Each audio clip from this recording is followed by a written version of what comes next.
Today we're looking at the Shimball TP Mini. It's one of the smallest, cheapest, and easy to use wireless transmitters I've ever seen. Simplest? Most simple? Is simplest a word?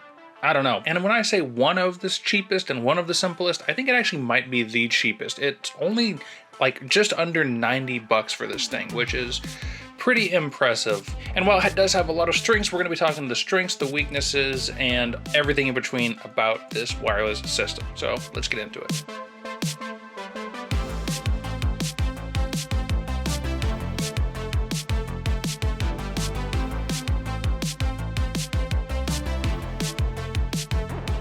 So for that money, you are getting an HDMI output from your camera to this Shimball system, which wirelessly sends it up to what they say is supposed to be rated for 500 feet. We'll definitely be testing that later. And yeah, if you don't know what wireless transmitters do or are good for, if you have ever worked on a short film or a commercial project and the director, the lighting tech, the people who hired you for the job, or the director of the commercial, even if it's a small budget thing, sometimes they'll, I know, want to see what you're doing as the DP or the camera operator. And with a wireless transmitter, this prevents a few things. People looking over your shoulder, people being right behind you, and it also saves time where you don't have to do playback on every single take of every single setup, because most of the time people are watching it live on the monitor. So it can be really awesome, and having something that is so simple to set up is really great. So let's actually talk about how to set this up, along with some build quality things I noticed while we do that. So the build quality overall is really solid. Of course, at this price point, it's mostly plastic, but it feels like decent plastic, not the best, not the worst. Pretty good stuff for the price. If you open up the box, pretty much all you're gonna get with this is gonna be the transmitter, the receiver, and a USB-C. Pretty standard, right? But to get this thing really up and running, you are gonna need a few extra little bits and bobs. Me personally, I had most of this stuff, but in general, you're gonna need, I don't know, a camera, a way to mount this to your camera. So it's got a 1/4 inch on it. We'll talk about that later, but I had a 1/4 inch and I just put it on the hot shoe.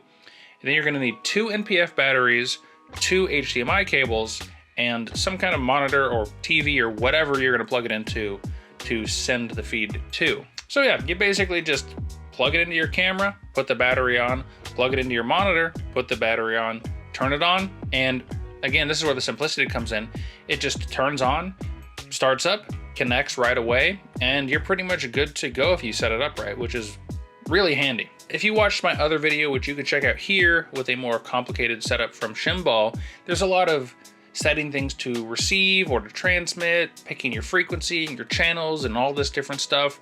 With this, there's none of that, which is a great upside, but a little bit of a downside we'll talk about later, but mostly an upside. You plug it in and you're connected right away. It's really actually pretty nice. So of course we know the transmitter has an HDMI in, but it also has an HDMI out, so you could still put a full-blown monitor on your camera if you want to, although there might be a little bit of latency.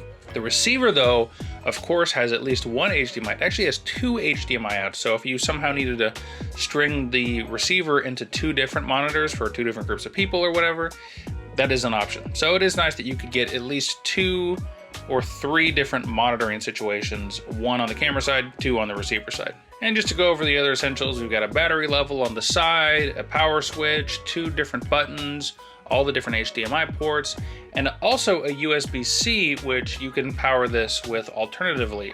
Personally, I had a ton of NPF batteries laying around, but if you're in a studio situation where you might want to plug this into a wall, or you have the proper power bank situation, you could power these just as easily with USB-C.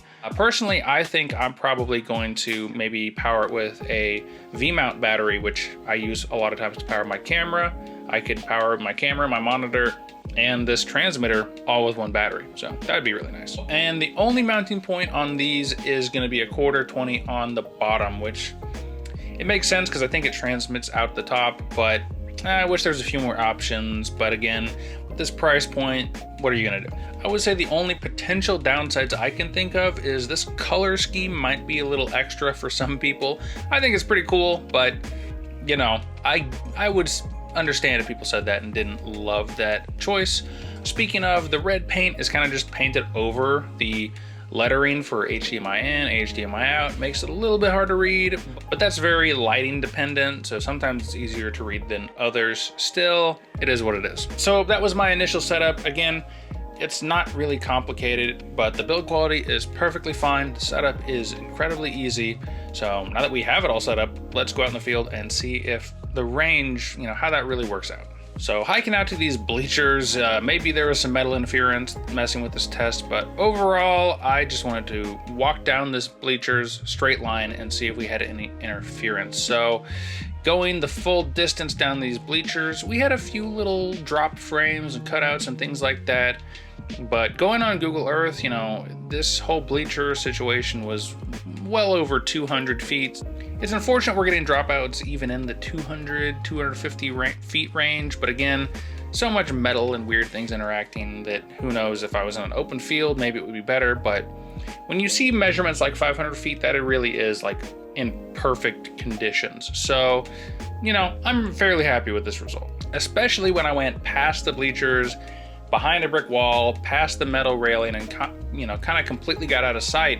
It still was sending frequencies intermittently, and it did eventually cut out completely for a little bit when I went totally behind everything and almost over 300, 350 feet away. I was surprised it was still sending anything through at all at this point, to be honest with you, and it reconnected pretty quickly once I moved a little bit closer. So I didn't quite have enough time to test the true 500 feet. I'm really bad at judging distances apparently, and I thought this was probably close to 500 feet. In reality, probably closer to 200 or 300. Whoops. But yeah, I would say even in tricky situations, 100, 200 feet, not bad. But yeah, no antennas, no extra antennas you gotta include. So yeah, decent result, but I think if you're expecting like super clean, no hiccups at all transmission at 500 feet, this price point might be a little bit low for that. So I would say reliably more like 250, 300 feet, but you'll get something at 500 feet. It might just not be the smoothest experience in the world. So overall, I think this is a really good way to impress people on set, impress clients at shoots, maybe even add this on as an extra fee potentially. It's small, it uses really common NPF style batteries, so I think overall this could be a really good pick for certain people. That being said, there are a few little downsides I do want to talk about, or at least just things you might want to consider. So I did say that I had a little bit harder time setting up some of the other systems from Shimbal. They've got a monitor with built-in receiving and sending signals out. They've got a pair of receivers and transmitter that can send signals out. And the great thing about those is, well, it is a little bit more complex and finicky and more cables and more setup.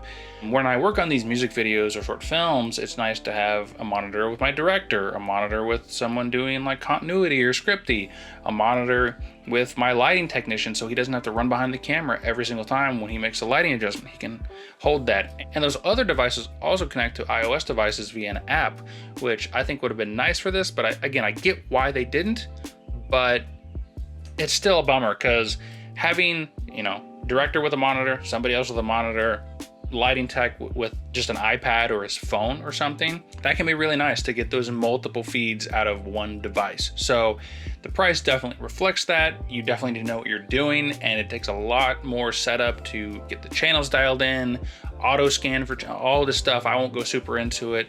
So this can't scale up. It is what it is. It connects easy, it's simple, it's cheap, but it's kind of limited to this one transmitter, this one receiver. That's it. So you can check out in the description those other monitors to see if those might be better for your production needs. But that being said, this really is simple. It is incredible. It works really well. And personally, this is going to be great for having multiple cameras in a shoot, because a lot of times I'll have a camera on a gimbal camera that's my main camera, and my gimbal camera I kind of just have to say trust me, because I don't want to switch the monitoring system for this. So there is an argument to be made that you should have both potentially, but I realize most people won't do that. So I wanted to include this sort of open talk about the differences between the simplicity of just one transmitter, one receiver, they're always together, but that's it, versus some of the other stuff that Shimbal makes that is a little bit more flexible with the app and things like that, but might be overkill when you're trying to save some money or just have something you can really quickly and easily set up. So to each their own. Go watch that video, watch this video again, and you can probably make your decision from there. But I think this is really great. I guess a little bit more, constructive criticism. While I have plenty of NPF batteries around, this, I guess there is an argument to be made this could have been just a USB-C charging internal battery device, just to make it as compact as possible. Maybe add an extra mounting point on the back instead of just on the bottom, so it could be a little bit more sleek on the top of the camera.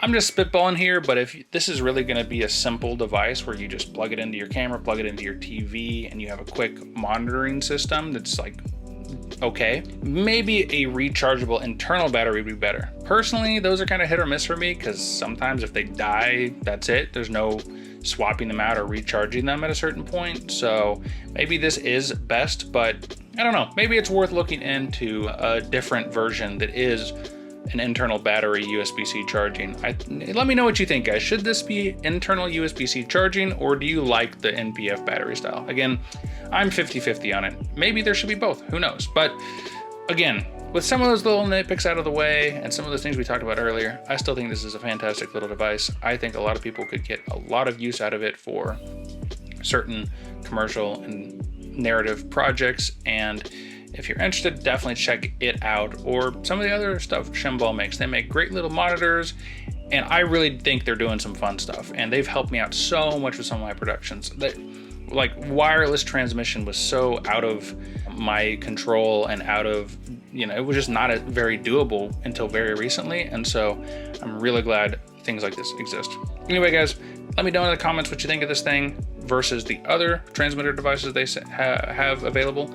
And, while you're down there, like and subscribe if you feel like it. And if you did subscribe, I'll see you in the next video.